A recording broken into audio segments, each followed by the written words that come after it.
বিজয় দিবসে বাংলাদেশের আরেক বিজয় এনে দিল সৌম্য তাসকিন এবং শেখ মাহাদিরা। দর্শক, 3 ম্যাচের ওয়ানডে সিরিজ হারের পর প্রথম টি-20তে ওয়েস্ট ইন্ডিজের বিপক্ষে টসে হেরে আগে ব্যাটিং করতে নেমে শুরুতে সৌম্য সরকারের 43 রানের ঝড়ো ইনিংস এবং শামীম পাটোয়ারির বিধ্বংসী ব্যাটিংয়ে 147 রানের টার্গেট দেয় বাংলাদেশ। যদিও বাংলাদেশকে শুরুতেই হতাশায় ডাবিয়ে দিতে ধরছিল লিটন কুমার দাস, অথচ এই ম্যাচে অধিনায়ক তিনি, তারপরও যেন নেই তার কোনো দায়িত্বশীলতা।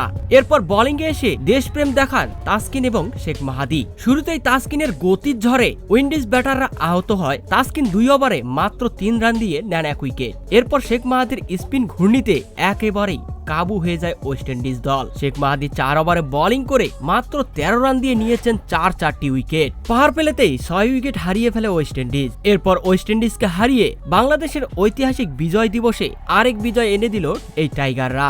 একদিকে যেমন বাংলাদেশের 16ই ডিসেম্বর একটি ঐতিহাসিক দিন, আর এই ঐতিহাসিক দিনেই বাংলাদেশের এমন বিজয়ে লাখো ক্রিকেট ভক্তদের হৃদয় জুড়ে স্মৃতি হয়ে থাকলো এই দিনটি।